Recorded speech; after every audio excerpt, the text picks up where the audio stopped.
ठीक 9 बज रहे हैं। नमस्ते भारत में वक्त है पाकिस्तान के जासूसी स्कैंडल का, लेकिन उससे पहले एक बड़ी खबर आ रही है। खबर परमाणु हथियारों की रेस से जुड़ी हुई है। ग्लोबल थिंक टैंक सिप्री की ताजा रिपोर्ट के मुताबिक भारत और चीन अपनी परमाणु शक्ति बढ़ाने में लगे हुए हैं।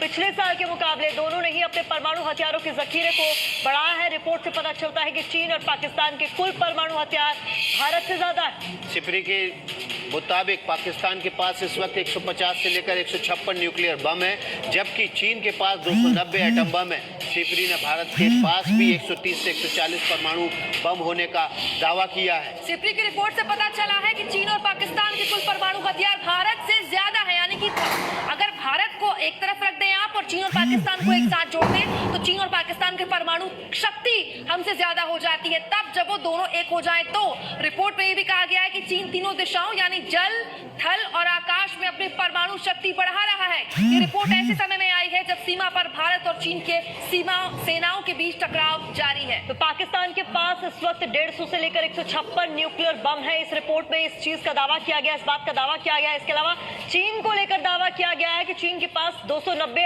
एटमी हथियार हो सकते हैं। देखिए, चीन पाकिस्तान के एटमी जखीरे को लेकर ये ग्लोबल थिंक टैंक सिप्री की रिपोर्ट हम आपको दिखा रहे हैं। भारत के पास भी 130 से 140 परमाणु बम होने का दावा किया जा रहा है सिप्री की तरफ से। सिप्री ने यह भी दावा किया है कि चीन जल, थल और आकाश में अपने परमाणु शक्ति को जबरदस्त तरीके से बढ़ा रहा है। तो ये ऐसे समय में रिपोर्ट आई है सिप्री की जब सीमा पर तनाव है, भारत और चीन के बीच जबरदस्त तनाव है और बातचीत के जरिए इस तनाव को कम करने की कोशिश की जा रही है। पूरे भारतीय उपमहाद्वीप खित्ते के लिए ये खबर वाकई चिंता पैदा करने वाली है, क्योंकि पाकिस्तान को अगर आप हटा भी दे तो भी चीन की ताकत बहुत ज्यादा है। नमस्ते भारत में आप देश और दुनिया को पाकिस्तान की साजिश से अलर्ट करने वाली खबर लेकर आए हैं। भारत में पाकिस्तान के 2 जासूस हाल ही में पकड़े गए। बदले में पाकिस्तान को कुछ नहीं मिला तो आतंकी गाइड को भारतीय जासूस बना दिया। एबीपी न्यूज संवाददाता नीरज राजपूत ने पाकिस्तान के झूठ को पकड़ा है। राष्ट्र गौरव की रक्षा के लिए हमारी छोटी सी कोशिश आपके साथ शेयर करना चाहते हैं। आप भी समझिए कैसे एक छोटी खबर को हम देते हैं बड़ा आयाम, ताकि आप रहें सावधान। 12 जून 2020 गिलगित बाल्टिस्तान पीओके। पाकिस्तानी सेना और आईएसआई के खुफिया अड्डे पर नीले और भूरे रंग का कुर्ता पहने 2 लोग खड़े हैं। इनकी आंखों पर काली पट्टी बंधी है। बगल में एक बंदूकधारी जवान ट्रिगर पर उंगलियां रखकर दोनों के बयान रिकॉर्ड करवा रहा है। काम किया और इसके बाद 2014 में बंदूक की नोक पर दर्ज करवाए गए इसी इकबालिया बयान के आधार पर पाकिस्तान ने दावा किया है कि नूर मोहम्मद वानी और फिरोज लोन नाम के ये दोनों युवक भारतीय हैं और पाकिस्तानी सेना की जासूसी करते पकड़े गए हैं। हालांकि पाकिस्तानी सरकार ने पकड़े गए दोनों युवकों को भारतीय होने का ना तो कोई सबूत पेश किया है और ना ही उनकी गिरफ्तारी के बारे में भारत सरकार को कोई आधिकारिक सूचना दी है। लेकिन आज राष्ट्र गौरव की रक्षा करने वाले एबीपी न्यूज संवाददाता नीरज राजपूत अपनी खोजी पत्रकारिता के जरिए वो खुलासा करने जा रहे हैं, न सिर्फ पाकिस्तान के डबल गेम को डिकोड करेंगे बल्कि पाकिस्तान का स्याह चेहरा एक बार फिर दुनिया के सामने ला देंगे। सूत्रों के मुताबिक नूर मोहम्मद वानी और फिरोज लोन दोनों ही वर्ष 2018 से कश्मीर से गायब हो गए थे।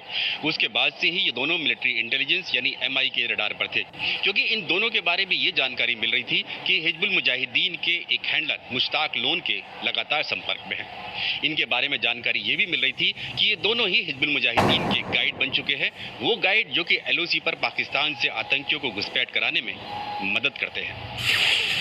सूत्रों के मुताबिक नूर मोहम्मद वानी और फिरोज लोन जम्मू कश्मीर के गुरेज के रहने वाले हैं। ये दोनों फेसबुक के जरिए हिजबुल के हैंडलर मुश्ताक के संपर्क में आए और 2018 में अचानक घर छोड़कर गायब हो गए। माना जा रहा है कि नेपाल के रास्ते ये दोनों पहले पाकिस्तान पहुंचे और फिर गिलगित बाल्टिस्तान। सूत्रों के मुताबिक पकड़े गए दोनों आरोपी नूर मोहम्मद वानी और फिरोज लोन ने ऐसा लगता है कि हिजबुल मुजाहिदीन के किसी खतरनाक काम को करने से साफ इनकार कर दिया था, जिसके चलते हिजबुल मुजाहिदीन ने इन दोनों को भारत का जासूस करार देकर गिलगित बाल्टिस्तान पुलिस के हवाले कर दिया। और फिर पाकिस्तान ने भारत से अपना वो बदला लेने की कोशिश की, जिसके तहत हाल ही में राजधानी दिल्ली में पाकिस्तानी हाई कमीशन में जासूसी के एक बड़े रैकेट का भांडाफोड़ किया गया था। सूत्रों के मुताबिक हिजबुल मुजाहिदीन में शामिल होने से पहले नूर मोहम्मद वानी श्रीनगर में एक दुकान पर काम करता था, जबकि फिरोज बांदीपुरा में वीडियो यानी विलेज डेवलपमेंट ऑफिसर के तौर पर काम करता था। खुफिया एजेंसियां अब हिजबुल के हैंडलर मुश्ताक का सुराग ढूंढ रही हैं, जिसने इन दोनों को बहकाकर आतंकवाद की अंतहीन खाई में धकेल। खुफिया एजेंसियों को यह भी शक है कि मुश्ताक फेसबुक पर फर्जी अकाउंट चलाता है और उसका असली नाम कुछ और है।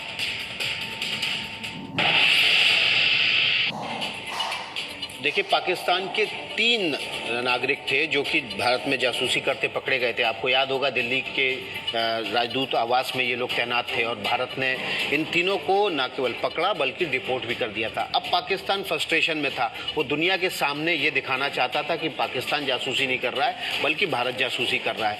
क्या किया पाकिस्तान ने? वो लोग जो आतंकियों के गाइड हैं, आतंकियों की मदद करते हैं, आतंकियों की मदद के बहाने उनको पाकिस्तान में रह रहे हैं, उन्हें ही अब भारतीय जासूस घोषित कर दिया।